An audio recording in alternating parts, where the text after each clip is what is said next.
Hi guys, कैसे आप लोग। आई होप आप बहुत मस्त होंगे, ज़बरदस्त होंगे। फिर एक बार एक नया मोटिवेशनल वीडियो के साथ आए हैं और आप लोग देखिए। अच्छी लगे तो लाइक, कमेंट एंड सब्सक्राइब जरूर करें। तो चलिए वीडियो को स्टार्ट करते हैं। किसी ने बड़े कमाल की बात कही है कि कितना भी ज्ञानियों के साथ बैठ लो, तजुर्बा तो जीवन में बेवकूफ बनने के बाद ही आता है। नमस्ते दोस्तों, मैं हूं आरजे कार्तिक। एक बहुत पुरानी कहानी है।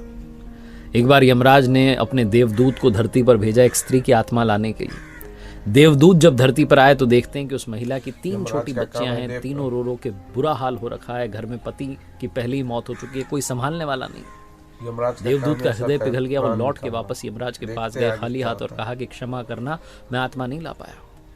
आपको पता नहीं नीचे क्या चल रहा है। उसकी 3 छोटी बच्चियां, कौन संभालेगा? और वो जो महिला है उसके घर में कोई बचा भी नहीं है उन बच्चियों का ख्याल रखने वाला। मुझसे नहीं हो पाया। मैं तो कहता हूं कि आप उसे थोड़ा और जीवन दो ताकि उसकी बच्चियां बड़ी हो जाएं। उसके बाद उसे बुला लेना, उसकी आत्मा को बुला लेना। यमराज क्रोधित हो गए। उन्होंने कहा कि अच्छा, मतलब तुम उससे बड़े हो गए, उससे ज़्यादा समझदार हो गए जो मृत्यु और जन्म निश्चित करता है। तुमने अपने जीवन का सबसे बड़ा पाप कर दिया। तुम्हें धरती पर जाना होगा और इस सजा को भोगना होगा। तुम जब तक अपनी मूर्खता पर 3 बार ना हंस लो तब तक तुम वापस नहीं आ सकते। देवदूत को तब भी लग रहा था कि मैं सही हूं, लेकिन सजा मिल गई थी, भोगनी थी। तो अपना दंड भोगने के लिए देवदूत जो था उसी देश में, उसी धरती पर आ गिरा जहां से वो आत्मा लेने के लिए गया था। एक शहर में सड़क किनारे फटे हाल जो है मनुष्य रूप में पड़ा हुआ था। एक गांव से एक जूता बनाने वाला कारीगर शहर में आया हुआ था अपने बच्चों के लिए गर्म कपड़े और कंबल ले जाने के लिए, क्योंकि सर्दियों के दिन थे। उसने देखा कि एक गरीब आदमी सड़क किनारे, मुझसे भी गरीब, फटे हाल पड़ा हुआ है। तो उसने सोचा कि ये जो गरीब है इसकी पहले मदद करते हैं। उसने उस देवदूत के लिए जो मनुष्य बनकर के वहाँ पड़ा हुआ था उसके लिए गर्म कपड़े कंबल खरीदा। और बातों बातों मालूम चला कि रहने के लिए जगह नहीं है। तो उसे कहा, चल भाई मेरे घर ही रह लेना। जब साथ लेके जा रहा था तो कारीगर ने समझाया कि भाई मेरी पत्नी गुस्सा करेगी, क्योंकि पैसे बहुत मुश्किल से जमा किए थे, हमारे बच्चों के लिए कपड़े लाने थे, मैंने तुम्हारे लिए ले लिए। वो जो भी बोले सुन लेना। घर पहुंचे तो कारीगर की पत्नी ने गुस्सा करना शुरू किया। देवदूत को जोर से हंसी आई कि समझ ही नहीं पा रही है कि घर में कौन आ गया। देवदूत आ गया, पूरा घर जो है दौलत से भर जाएगा, बहुत सारा धन होगा, ऐश्वर्य होगा, संपदा होगी। समझ ही नहीं पा रही है। बस ये देख रही है कि भाई मेरे बच्चों के कपड़े नहीं आए। वैसे भी इंसान ज्यादा दूर का कहाँ देख पाता है।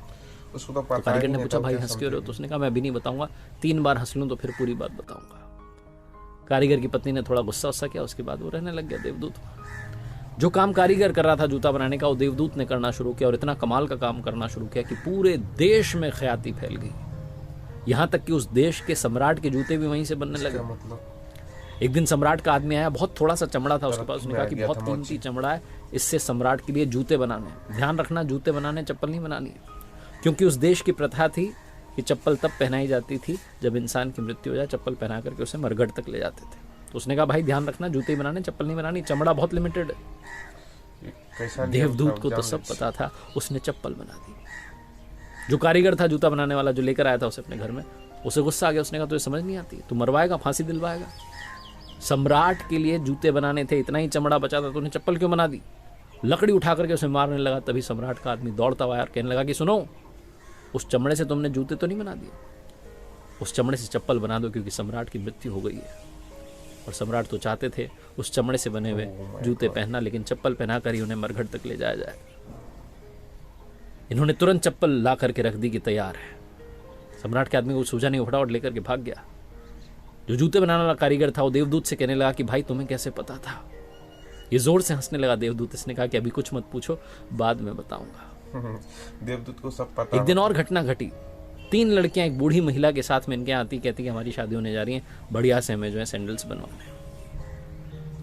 और ये पहचान जाता है कि तो तीनों वही बच्चियां हैं जिनकी माँ की आत्मा लेने के लिए मैं आया था धरती पर। ये बूढ़ी महिला से पूछता है कि बच्चियां कौन हैं? तो बूढ़ी महिला बताती कि हमारे पड़ोस में गरीब महिला रहती थी, उसकी 3 बच्चियां थी, मेरे कोई संतान नहीं थी, इनकी माँ की बचपन में ही मृत्यु हो गई, तो मैंने इन तीनों बच्चियों को पाला। उस दिन देवदूत को समझ में आया कि अगर मैं उस दिन उस महिला की आत्मा को लेकर के नहीं जाता, यहीं छोड़ देता, जो कि मैंने किया, बाद में कोई और देवदूत लेकर के गए, लेकिन अगर वैसा होता कि वो महिला और जीती तो ये तीनों बच्चियां गरीबी में पलती। इन तीनों बच्चियों का जो भाग्य था पहले ही लिख दिया गया था। इन्हें किसी अमीर घर में पलना था, धन ऐश्वर्य संपदा के साथ पलना था, अमीर घर में इनकी शादी होने जा रही, इनका जीवन ऐश्वर्य से संपन्न हो गया और इन्हें माँ का प्यार भी मिला एक ऐसी महिला के रूप में जो कि बहुत करुणावान है। उस दिन देवदूत तीसरी बार हंसा, जोर जोर से हंसा, और जूते बनाने वाले कारीगर ने पूछा कि भाई अब तो बता दे। तब देवदूत ने पूरी बात समझाई और कहा कि मैं अपना दंड भोग रहा था, मुझे आज समझ में आ गया कि जो ऊपर वाले का खेल है उससे बेहतर कोई जानता नहीं है। इसलिए क्या होगा, कैसे होगा, अच्छा होगा, बुरा होगा, सौभाग्य होगा, दुर्भाग्य होगा, ये सब सोचना बंद कीजिए और अपने जीवन को जीना शुरू कीजिए। एक बार फिर से वही बात जो अक्सर आपसे कहता हूं, ऊपर वाले के आशीर्वाद, अपनी मेहनत और अपनों के प्यार के साथ कर दिखाओ को जैसा कि दुनिया करना चाहे आपके जैसा। देखते रहिए हर सोमवार सुबह 9:30 बजे मेरे साथ एक नई कहानी, हर शुक्रवार सुबह 9:30 बजे लर्निंग सीरीज से मेहनत के हिसाब से फल मिलेगा। सब है ऊपर वाला, सब दर्द देता। Thank you.